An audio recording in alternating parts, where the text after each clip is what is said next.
আপনি যদি পড়াশোনায় দুর্বল হন তাহলে কিভাবে নিজেকে শক্তিশালী করবেন। এই ভিডিওটি বিশেষ করে তাদের জন্য যারা মনে করে আমি পড়াশোনায় খুব দুর্বল কিন্তু মন থেকে চায় পড়াশোনায় শক্ত হতে, নিজেকে প্রমাণ করতে, সবাইকে অবাক করে দিতে। এই কথাগুলো মন দিয়ে শুনুন, কারণ এখানে এমন কিছু কথা বলা আছে যা আপনার ভাবনাই বদলে দিতে পারে। প্রথমেই একটা প্রশ্ন করি, আপনি কি জন্ম থেকেই দুর্বল? আপনার মস্তিষ্ক কি ছোটবেলা থেকেই এমন ছিল? উত্তর একটাই, না, কখনোই না।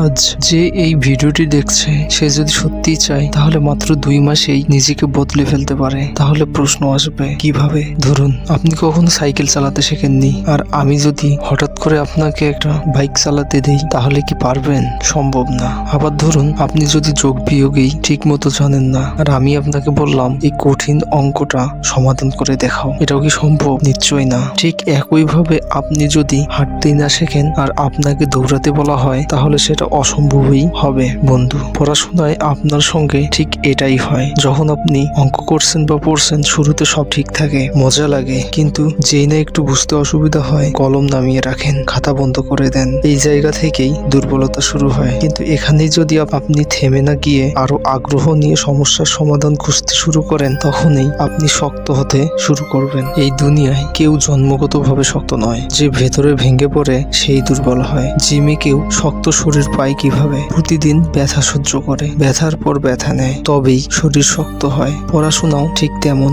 যত বেশি কষ্ট সহ্য করবেন তত বেশি শক্ত হবেন। অনেকে ভাবে ভাই পড়াশোনায় শক্তিশালী হওয়ার কোনো সহজ ট্যাবলেট আছে? না বন্ধু, এমন কোনো ট্যাবলেট নেই। এখানে একটাই ওষুধ, কষ্ট, পড়াশোনার কষ্ট।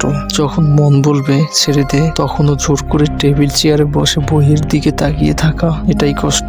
পড়তে বসে ফোনে নোটিফিকেশন আসবে, ফোন চাইবে একবার দেখি কে মেসেজ দিল, কিন্তু ফোনটা ছুবেন না। এই যে নিজেকে আটকানো, এটাই কষ্ট। এই কষ্টটা যদি আপনি টানা 2 থেকে 3 মাস সহ্য করতে পারেন তাহলে কেউ আপনাকে পড়াশোনায় শক্ত হওয়া থেকে আটকাতে পারবে না। এবার কয়েকটা গুরুত্বপূর্ণ কথা মনে রাখুন। দিনে 24 ঘন্টার মধ্যে যতটা পারেন পড়াশোনায় সময় দিন। পড়ার সময় কারো ফোন, মেসেজ, নোটিফিকেশন কিছুতেই হাত দিবেন না। ফোনে পড়লে সব নোটিফিকেশন বন্ধ করে দিন। নিজের মুখে কখনো বলবেন না আমি খুব দুর্বল, বরং নিজেকে বলুন আমি পারি। শুধু বই শেষ করার জন্য নয়, নতুন কিছু শেখার জন্য পড়ুন। তারপর দেখবেন 2 মাসের মধ্যেই আপনি বদলে গেছেন। হয়তো ক্লাসের টপার নাও হবেন, কিন্তু আগের দুর্বল আপনি আর থাকবেন না। পড়াশোনা মানুষের মতোই, আপনি যত দূরে থাকবেন সে তত দূরে যাবে, কিন্তু যত সময় দেবেন তত আপনাকে আপন করে নেবে। সময় যত বাড়বে মজাও তত বাড়বে। তাই আজ থেকেই শুরু করুন। নিজেকে একটা চ্যালেঞ্জ দিন, 2 মাস পরে আমি আগের চেয়ে